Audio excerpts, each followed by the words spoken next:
at you. I've got a question for you. So the Brachiosaurus, the Diplodocus, the Brontosaurus, they can get at these tall palm trees. Do you think Juliet can? She can. She just has to knock down the tree first, which she is able to do with these battering rams, right? That horn, that large frill. Normally, the plant food that she's going to eat is very low to the ground. She's got a head low to the ground, unlike the long-necked dinosaurs. But if she really wants something up there, she can ram that thing very, I wouldn't say easily, depending on the kind of tree, but she can still get at those leaves.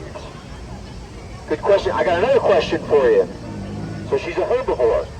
Now, we tend to think of the Triceratops as a very defensive animal because she's got these horns.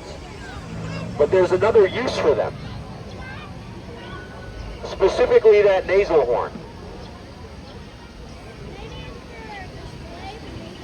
For display, for mating season, right? The longer the horns, the bigger the size and the shape of the frill. Intimidation, same as those occipitals. What else? The hint is that she's a herbivore.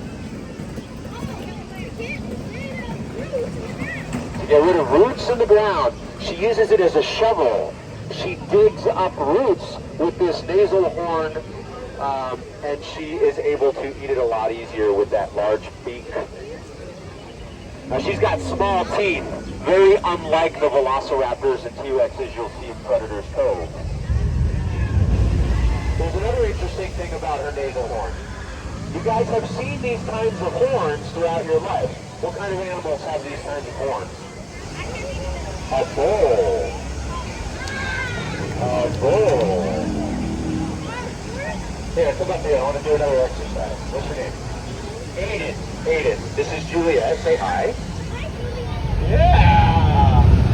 Aiden, here's what I want you to do. I want you to put your hand out like this. Good girl, Juliet. I want you to move it to the left, to the right, up, down. If you need to get her attention, you use her name. Her name is Juliet. There you go. Let's slow down just a little bit. We want her to get comfortable with you. There you go. Good girl, Juliet. When you feel like she is paying attention, I'm going to run you through another exercise, a verbal command.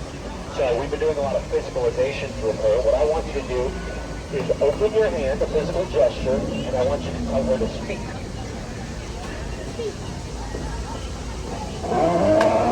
Big round of applause. Whoa, she's moving. All right, let's get you guys back up. Let's get you guys over here at the perimeter. I don't know which way exactly she's going to move. Here we go. Eyes on me. Eyes on me.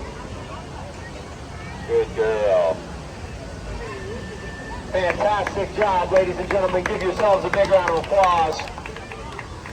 We're going to continue to bring her out throughout the day, see if she can get more comfortable around you guys. We're also going to be bringing out our velociraptors as well as maybe some other dinosaurs.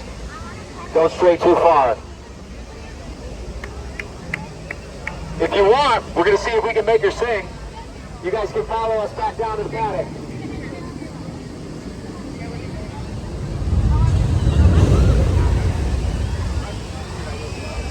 You guys can follow us down if you want,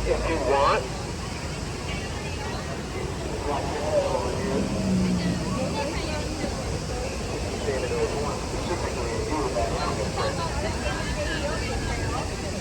Trying to figure out if she's safe or not. You're safe, you're okay.